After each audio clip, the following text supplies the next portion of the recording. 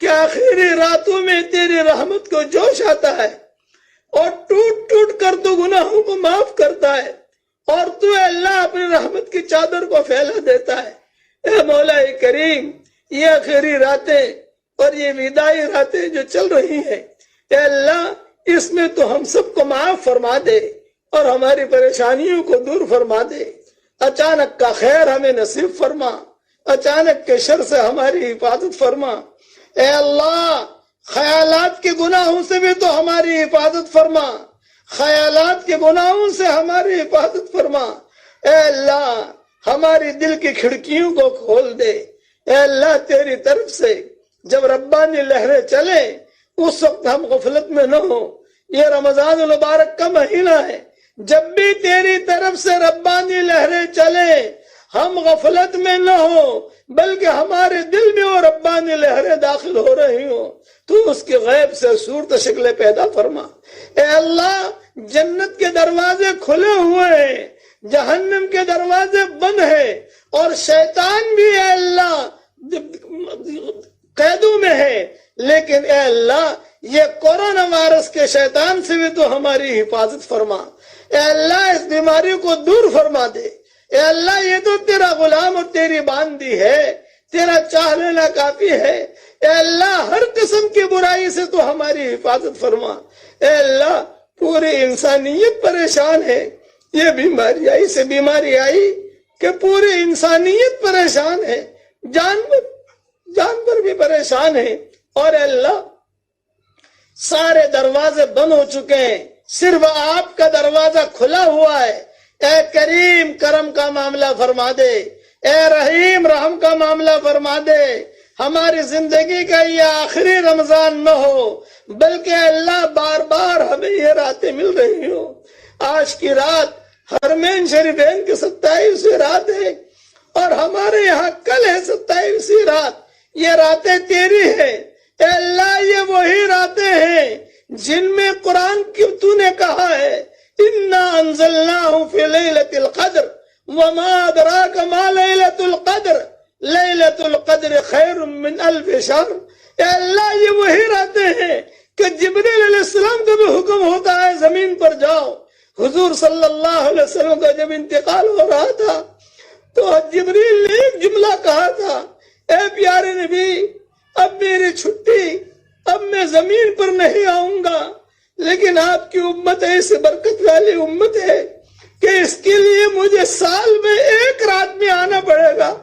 ایک رات میری ڈیوٹی لگے گی زمین پر۔ جب تک آپ زندہ تھے قرآن لے کر آتا تھا، کبھی عائشہ کے لحاف میں، کبھی کسی بیوی کے لحاف میں، کبھی ام سلمہ کے لحاف میں، کبھی میمونہ اور ابن جویریہ کے لحاف میں، اور کبھی جو ہے نماز کے وقت میں، کبھی نماز کے باہر، کبھی سفر میں، کبھی اونٹنی پر، کبھی پہاڑ پر میں آیتیں لے کر آیا کرتا تھا۔ لیکن اب اے اللہ اب جو ہے حضور صلی اللہ یعنی جبریل بات کر رہے ہیں حضور سے کہ اب جو ہے میری ڈیوٹی ختم، آپ کا انتقال ہو گیا، آپ کی روح پہنچا دی گئی، اب زمین پر میری کوئی ڈیوٹی نہیں ہے، اس لیے کہ اب کوئی نبی آنے والا نہیں ہے۔ نبی کے پاس میں ہی آتا تھا، لیکن آپ کی امت ایسی برکت والی امت ہے کہ شب قدر میں ان کے لیے میں آؤں گا۔ اے اللہ یہ وہی راتیں ہیں، کچھ پتہ نہیں کون سی رات میں جبریل آئیں گے۔ اے اللہ جبریل کے آنے کو قبول فرما۔ اے اللہ اس جبریل کے آنے سے کورونا وائرس کو دور فرما دے اور پریشانیوں کو دور فرما دے۔ ان کے ساتھ تو نے قرآن میں کہا ہے تنزل الملائکۃ والروح، بہت فرشتے آتے ہیں اور جبریل بھی آتے ہیں اور دعا مانگنے والوں کی دعاؤں پر آمین کہتے ہیں۔ یہ وہ راتیں ہیں اے اللہ جتنی گھڑیاں رہ گئیں تو ہمیں قدر کرنے کی توفیق عطا فرما، اور اے اللہ ہماری زندگی کا آخری رمضان نہ بنانا بلکہ بار بار ہمیں مل رہا ہو تو اس کی غیب سے صورت شکلیں پیدا فرما۔ اے اللہ ہمارے گناہوں کی وجہ سے مساجد کے دروازے بند ہو گئے، مسجد کے کھوٹے رو رہے ہیں، حرمین شریفین کے دروازے بھی انتظار میں ہیں، حرمین شریفین کے ستون بھی انتظار میں ہیں کہ کہاں چلے گئے، کہاں چلے گئے وہ لوگ جو ہم سے ٹیک لگا کر بیٹھتے تھے۔ خاص طور سے یہ راتوں میں حرم بھرا ہوا رہتا تھا، کعبہ بھی دکھتا تھا اور صفا مروہ بھی بھرا ہوا رہتا تھا۔ اب صفا مروہ خالی، کعبہ بھی خالی۔ اے اللہ جو کسی وجہ سے ہم وہاں نہیں پہنچ سکے، امت وہاں نہیں پہنچ سکی، لیکن اے اللہ آپ تو موجود ہے۔ اے اللہ کعبہ تک نہیں پہنچ سکتے لیکن آپ تک تو پہنچ سکتے ہیں۔ اے اللہ تو ہمیں اپنا قرب عطا فرما۔ اللہم اجعل لنا عندک ولیجہ واجعل لنا عندک سلفا وحسن مآب۔ اے اللہ ہمیں تیرا رازدار بنا دے، ہمیں تیرا رازدار بنا دے۔ تیرے خاص بندے بندیوں میں شامل فرما دے۔ جب اے اللہ تیری طرف سے رحمتیں نازل ہو رہی ہوں، اس وقت میں ہماری دل کی کھڑکیاں کھلی ہوئی ہو اور ہمارے دل میں تیری محبت آ رہی ہو، تو اس کی غیب سے صورت شکل پیدا فرما۔